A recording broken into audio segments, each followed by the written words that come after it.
Nou kyk ons wat gebeur hierso in Handelinge.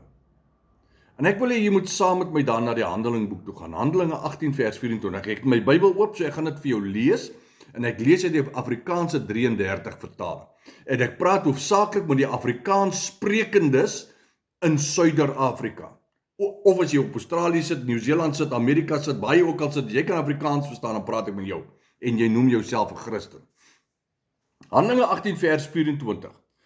Lees so, hy sê, en 'n sekere Jood met die naam van Apollos, wat in Alexandrië gebore was, 'n welsprekende man, hy was welsprekend, hy het goed gepraat, het in Efese aangekom, en hy was magtig in die skrifte. Met ander woorde, hy het die skrif verstaan. Is jy met my? Ek wil hê jy moet dit hoor, want dit is baie belangrik. Vers 25. Hy het onderrig in ontvang, met ander woorde, hy is geleer deur iemand. Ek weet nie deur wie hy geleer het, ek kan miskien maar die geskiedenis bietjie gaan opsoek. Hy het onderrig ontvang in die weg van die Here, en vurig van gees het hy gespreek en die dinge aangaande die Here noukeurig uitgelê. Met ander woorde, dit wat hy geleer is in die kweekskool, die Bybelskool waar hy geleer is, kon hy oordra in Efese aan die gehoor met wie hy gepraat het. Noukeurig, sê die skrif vir my. Met ander woorde, hy was 'n tipe van 'n leraar, 'n vurige leraar, 'n teacher, 'n onderwyser in die skrif.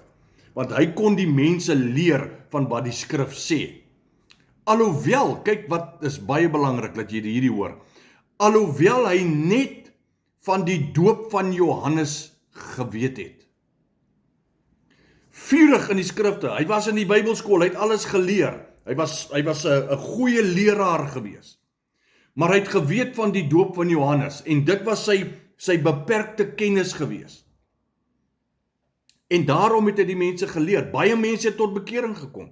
Maar kyk wat sê vers 26. Hy het vrymoediglik in die sinagoge begin spreek.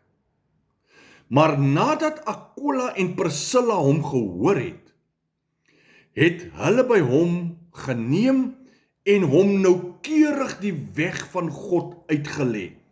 Want daar was 'n ander doping ook gewees. Die skrif praat vir ons van 'n ander doop.